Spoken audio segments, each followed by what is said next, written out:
Breaking news में बड़ी खबर सामने आ रही है। सपा विधायक इकबाल महमूद के खिलाफ बुलडोजर एक्शन की जो कार्रवाई शुरू की गई है योगी सरकार द्वारा, उस पर उनके तरह तरह के बयान सामने आ रहे हैं। उनका कहना है कि सपा विधायकों के साथ ये सब जानबूझ के किया जा रहा है, एक साजिश रची जा रही है। इस मामले में ज्यादा अपडेट के लिए मेरे साथ मेरे सहयोगी हर्ष जी मौजूद हैं। सर, क्या है पूरा मामला? बुलडोजर एक्शन की कार्रवाई से अब सपा खेमे में अफरा तफरी मच गई है। देखिए, सपा विधायक इकबाल महमूद के बगीचे पर जो बुलडोजर कार्रवाई की गई है, क्योंकि ये कहा गया है कि उनका बगीचा अवैध तरीके से उन्होंने कब्जाया हुआ है और बगीचा उसमें बनाया हुआ है।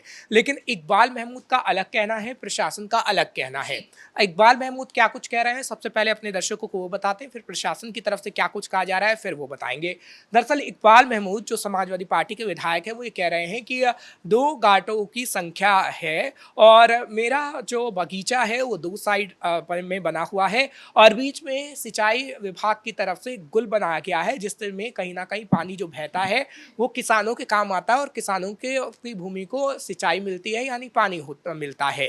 लेकिन उसमें जो मेरे बगीचे के बीच में सिंचाई विभाग ने जो गुल बनाया है उसका मैंने कभी विरोध नहीं किया, लेकिन वो बगीचे मेरे हैं और उन बगीचों का कागजात भी मेरे पास है और मैं कोर्ट में जाऊंगा, क्योंकि सिंचाई विभाग ने जो गुल बनाई है उस गुल के बाद उन्होंने कहा है कि वो ज़मीन उनकी हो गई। लेकिन उनकी ज़मीन कैसे हो गई, जब मैंने अपनी ज़मीन के कागजात कहीं ना कहीं अपने पास रखे हैं और आगे आने वाले समय में कोर्ट में मैं अपने ज़मीन के कागजात को दिखाऊंगा। चलिए, यहाँ तक तो ठीक है, क्योंकि जब कोर्ट में पहुँचेंगे, कोर्ट में कागजात दिखाएंगे तो कहीं ना कहीं देखने वाली बात होगी। लेकिन सवाल तो ये भी उठता है कि प्रशासन की तरफ से ये बात कही गई है कि कागजात दिखाने को उन्हें कहा गया था, बाकायदा नोटिस भी दिया गया था, लेकिन इकबाल महमूद कह रहे हैं कि नोटिस नहीं मिला है और प्रशासन कह रहा है कि हमने नोटिस दिया है, उसके बाद ही बुलडोजर की कार्रवाई की गई है। तो ऐसे में सवाल है कि प्रशासन झूठ बोल रहा है या इकबाल महमूद झूठ बोल रहे हैं, क्योंकि प्रशासन ने तो दिखाया भी है बाकायदा कि देखिए हमारे पास नोटिस है और इसके बाद हमने बुलडोजर चलाया है। लेकिन इकबाल महमूद के पास क्या ऐसा कोई सबूत है? क्योंकि इकबाल महमूद जो कागज दिखाने की बात कह रहे हैं, इकबाल महमूद उस वक्त क्यों नहीं आए जब बुलडोजर बगीचे में चल रहा था? इकबाल महमूद तब आते और तब वो कागजात दिखाते तो अच्छा रहता, क्योंकि मीडिया में आकर कई बात कहने से अच्छा है आप सबूत दिखाइए और बताइए कि आपके बगीचे हैं और कागजात दिखाइए। मीडिया के सामने आप बखूबी आएंगे, कागजात दिखाएंगे तो सबको पता लगेगा कि आप सच बोल रहे हैं। लेकिन आप जो बात कह रहे हैं वो सच्चाई में कन्वर्ट होगी नहीं होगी, और क्या कोर्ट में आप सबूत पेश करेंगे या नहीं करेंगे ये तो वक्त ही बता पाएगा। लेकिन ये कह देना कि समाजवादी पार्टी के सभी विधायकों और समाजवादी पार्टी के सभी सांसदों को प्रताड़ित करना ये कहीं ना कहीं गलत है। क्योंकि ठीक है, आपको अधिकार है, आप अपनी बात रखिए, लोकतंत्र में आपको अधिकार है कि आप सबूत भी दिखाइए, आपको अधिकार है आप कोर्ट के अंदर भी जाइए, लेकिन आपको ये अधिकार नहीं है कि आप सत्ता पक्ष में बैठे लोगों पर ये आरोप लगाएंगे कि वो चुन चुनकर सिर्फ और सिर्फ समाजवादी पार्टी के विधायकों और सांसदों को टारगेट कर रही है और उनको ही खासतौर पर टारगेट किया जा रहा है जो मुसलमान है। हाँ, लेकिन अतिक्रमण के खिलाफ लगातार देखा जाता है योगी सरकार शिकंजा कसती है, लेकिन सपा विधायक सांसद यही सब क्यों इसमें फंस जाते हैं? इससे पहले बर्क का भी देखा गया कि किस तरीके से बर्क के खिलाफ बुलडोजर एक्शन की कार्रवाई की बात चल रही थी और अब इकबाल महमूद के खिलाफ हो रही है। तो ये अतिक्रमण क्यों किया जा रहा था? देखिए, अगर मैं इकबाल महमूद की बात करूं या फिर जियाउर रहमान बर्क की बात करूं या फिर रामजी लाल सुमन की बात करूं, तो वो हमेशा सुर्खियों में रहने वाले लोग हैं और ये लाइमलाइट में जानबूझकर भी रहना चाहते हैं या फिर ये मुसलमानों को लेकर ऐसी बात कहते हैं कि ये खुद सुर्खियों में आ जाते हैं। अब आप सपा सांसद जियाउर रहमान बर्क को देख लीजिए कि बर्क ने किस तरीके से संभल में हिंसा फैलाई है। जो सीएम योगी को अभी रिपोर्ट भी पेश की गई है उसमें भी समाजवादी पार्टी के सांसद जियाउर रहमान बर्क का नाम है।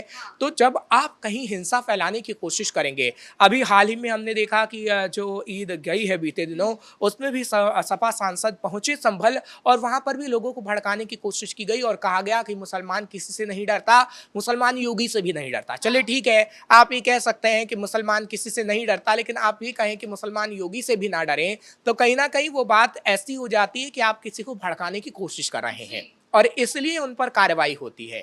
हमने देखा है कि पुलिस ने किस तरीके से संभल मामले में भी चार्जशीट दाखिल की थी और उसके बाद पूछताछ भी की गई थी। हालांकि उनका जो बयान था वही कहा गया था कि मैं वहां था ही नहीं, लेकिन जो फोटो और तस्वीरें सामने आई वो साफ तौर पर बता रही थी कि कैसे जियाउर रहमान बर्क घिरते हुए नजर आ रहे हैं।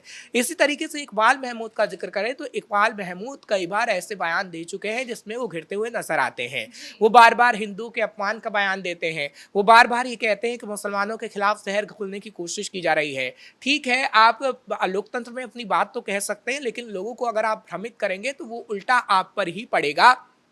क्योंकि कुंदरकी में जब उपचुनाव हो रहे थे तो इकबाल महमूद की तरफ से ही बयान सामने आया था कि जो समाजवादी पार्टी के साथ मुसलमान जुड़ा हुआ है वो सदियों तक कहीं पे भी नहीं जाने वाला है, क्योंकि वो मुलायम सिंह यादव के समय से जुड़ा हुआ है और अब आगे आने वाले समय में भी वो जुड़ा रहेगा, क्योंकि मुसलमानों के लिए काम सिर्फ समाजवादी पार्टी ने किया है। और अगर हिंदुओं की बात करें तो योगी आदित्यनाथ सिर्फ हिंदुओं की सुनते हैं, मुसलमानों की नहीं। ऐसे कई बयान कुंदरकी में भी दिए गए और उस बयान का बहुत नुकसान समाजवादी पार्टी को खुद ही हो गया।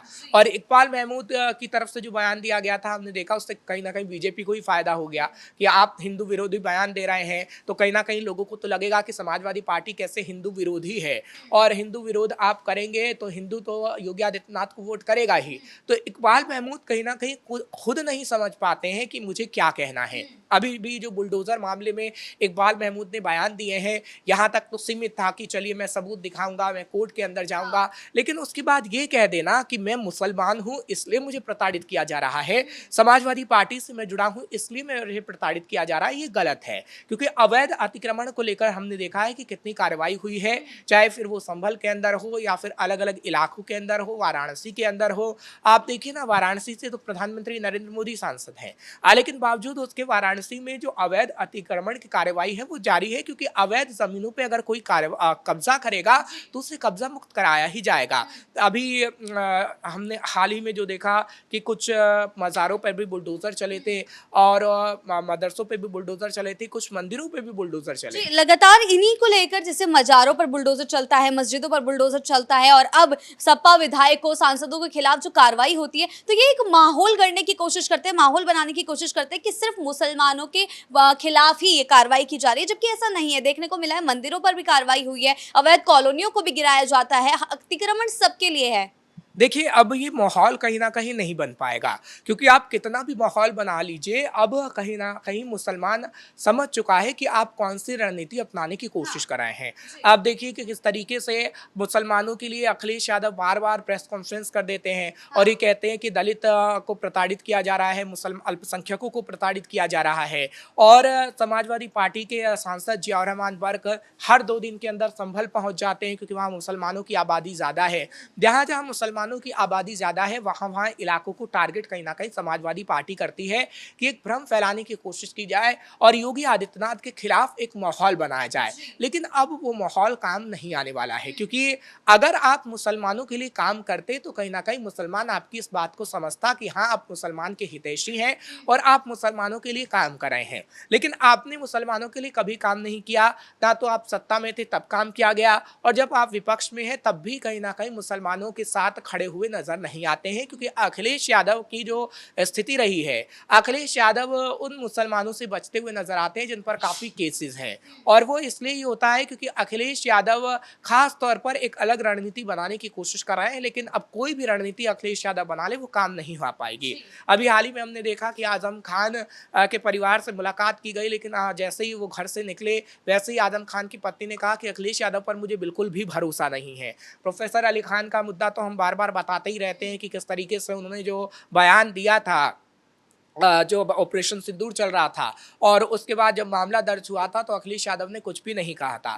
तो कहीं ना कहीं अखिलेश यादव से मुसलमान नाराज हैं, उनके विधायकों से मुसलमान नाराज हैं और उनके सांसदों से कहीं ना कहीं मुसलमान नाराज हैं। हालांकि अब मुसलमानों को कहीं ना कहीं दूसरा ऑप्शन भी नजर आने लगा है, क्योंकि पहले मुसलमानों के पास कोई ऑप्शन नहीं था। कांग्रेस और मायावती से जब वो छिटका तो सीधे समाजवादी पार्टी के पास ही गया था। लेकिन अब मुसलमान ये सोच रहा है कि एक बार बीजेपी पर भी भरोसा करके देखा जाए। हालांकि ऐसा नहीं है कि बीजेपी को कभी वोट ही नहीं दिया गया। हाँ, ये बात ठीक कही जाती है कि मुसलमान बीजेपी को वोट नहीं करता, लेकिन जिस तरीके से कुंदरकी उपचुनाव में हमने देखा है कि मुसलमान ने बीजेपी को वोट किया है, तो वो दर्शाता है कि कैसे विधानसभा चुनाव में भी मुसलमान बीजेपी की ओर कहीं ना कहीं शिफ्ट होने की राह देख रहा है।